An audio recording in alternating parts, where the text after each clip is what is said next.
এটা তো ব্যর্থ রাষ্ট্রের দিকে ঠেলে দিচ্ছে, এটা তো সিরিয়ার দিকে নিয়ে যাচ্ছে, তারা তো গৃহযুদ্ধ লাগাই দিবে। সুতরাং ইমিডিয়েটলি শিডিউল দিয়ে প্রস্থান করুক। সবচেয়ে ভালো কথা এখন শিডিউল দিক দিয়ে ইলেকশন করে বিদায় নিক। এটা বিপ্লবী সরকার না, অন্তর্বর্তীকালীন সরকার। কথায় কথা অধ্যাদেশ জারি করে কেন? হ্যাঁ, এই অবৈধ কাজগুলো কেন করে? এক। দুই হলো এই IMF এর লোন আওয়ামী লীগ সরকারের সময় কিন্তু চুক্তিটা হয়েছে নিয়েছে। থার্ড চুক্তি নেওয়ার জন্য IMF এর সবসময় শর্ত থাকে কোনো কিছুতে কোনো ভর্তুকি দেওয়া যাবে না। সেই থার্ড চুক্তির টাকা পাওয়ার জন্যে, ডলার পাওয়ার জন্যে এই সব কিছুর দাম বাড়াই দিচ্ছে। এবং এইটা হলো আপনি দেখবেন বিদ্যুতের দাম বাড়বে, পাওয়ারের দাম বাড়বে, চেইন এফেক্ট হবে। টোটাল আপনার মুদ্রাস্ফীতি জাম দিবে অন্তত 5%। আপনি বাজারে দেখেন এমনি ত্রাহি অবস্থা। আবার ট্রাক থেকে যে পণ্য দেয় সেটারও আপনার 43% লোকের কার্ড বন্ধ করে দিছে। তো দেশটা তো মানে অচল করে ফেলতেছে সরকার, একদমই অচল করে ফেলতেছে। আপনি চিন্তা করেন, আমার মনে হয় তারা ভাবছে, সরকার ভাবছে যে বেসিক নিডস তো 5টা বলা হতো, তাই না? ইন্টারনেট এখন এটা তো বেসিক না, তাই না? তারা মনে করতেছে, কিন্তু এখন কিন্তু এগুলোও সব এখন আপনার বেসিক নিডসের মধ্যে। ইন্টারনেট ছাড়া তো চলে না। কিন্তু অর্থ উপদেষ্টা তো দাবি করছেন, তিনি গত 2-3 দিন ধরে আমাদের সাংবাদিকদের প্রশ্ন জবাবে বলছেন যে তারা যেই শুল্ক কর যেই জায়গায় বাড়িয়েছেন, এটা সাধারণ মানুষ খুব একটা নাকি ভুক্তভোগী হবেন না। আপনারা শোনেন, এই যে ভ্যাট আপনি আমি ফাঁকি দিতে পারি, রিক্সাওয়ালা ফাঁকি দেয় না।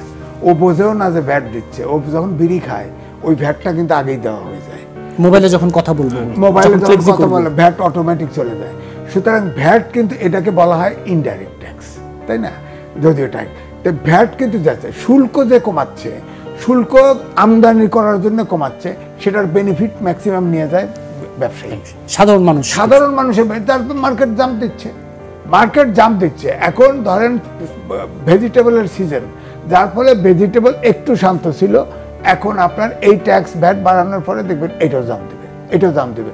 মাছ আর ভেজিটেবল তো এখন দাম কমে, একটু কমছিল, অলরেডি বেড়ে গেছে। তাহলে অন্তর্বর্তী সরকারের কাছে আপনার কি দাবি থাকবে? আমার দাবি একটাই, চলে যাক, পারতেছে না এরা। দাবি তো একটাই, দ্রুত ইমার্জেন্সি ইলেকশন দিয়ে দিক। কিসের সংস্কার তো ম্যান্ডেট নাই। আর সংস্কার করলেও তো এটা বৈধ না। নেক্সট সরকার, বিএনপি সরকার ফর্ম করবে। বিএনপির হোস্টাইল করে তো সংস্কারের কোনো লাভ নাই। ওটা তো ট্রাশ পেপারে বাস্কেট ফেলাই দিবে। আন্তর্জাতিক ক্রাইসিস গ্রুপ একটা রিপোর্ট দিছিল গত নভেম্বরের 15 তারিখে, আমাদের দেশের পত্রিকায় ছাপা হয়েছে।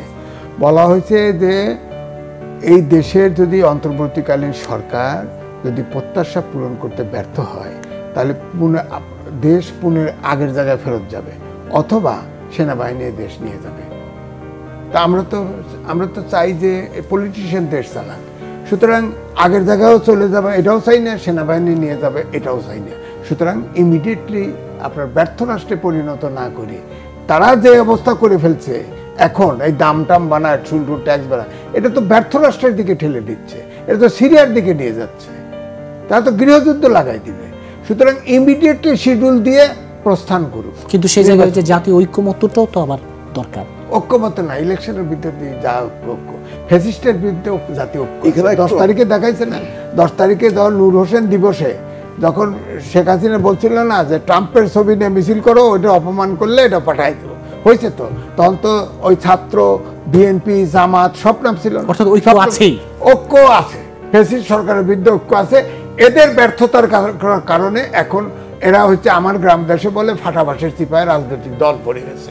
কারণ হচ্ছে এই সরকারকে ফু দিলে চলে যায়, আর ফু দিতে পারতেছে না, গেলেই রাজনৈতিক ভ্যাকুয়াম তৈরি হবে, অন্যরা এসে লয়ে যাবে, সরকারের ব্যবস্থা লয়ে যাবে। এই জন্য ফু দিতে পারতেছে না, সহ্য করতে পারছে। সুতরাং সবচেয়ে ভালো কথা এখন শিডিউল দিক,